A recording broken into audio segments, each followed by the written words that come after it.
এসআইআরের নামে হেনস্থার অভিযোগে ফারাক্কায় উত্তেজনা, হিয়ারিং ক্যাম্পে ভাঙচুর, 4 অভিযুক্ত গ্রেপ্তার। ফারাক্কায় এসআইআরের নামে হেনস্থার অভিযোগকে কেন্দ্র করে বুধবার উত্তাল হয়ে ওঠে পরিস্থিতি। অভিযোগ, হিয়ারিং ক্যাম্পে ভাঙচুর চালানো হয়। ঘটনার পর দ্রুত ব্যবস্থা নিয়ে ফারাক্কা থানার পুলিশ 4 জনকে গ্রেপ্তার করে।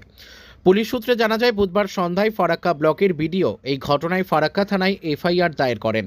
তদন্তের ভিত্তিতে অভিযুক্তদের গ্রেপ্তার করা হয়।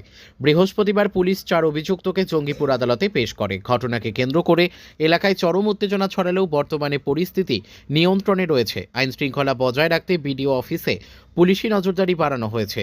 পাশাপাশি এই ঘটনায় আজ সকালে বিডিও অফিসে এসে উপস্থিত হয়েছেন জঙ্গিপুরের এসডিও। তিনি সমস্ত কিছু খতিয়ে দেখতে এসেছেন বলে জানা যায়।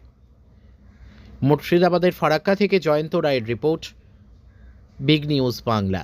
सर कुछ করে भी করে করে আসছে আসছে मतलब কিছু স্যার थोड़ा ইনকোয়ারি देख के আসছে আসছে করে 2 मिनट দুটো মিনিট ইনকোয়ারি আসছে আসছে ইনকোয়ারি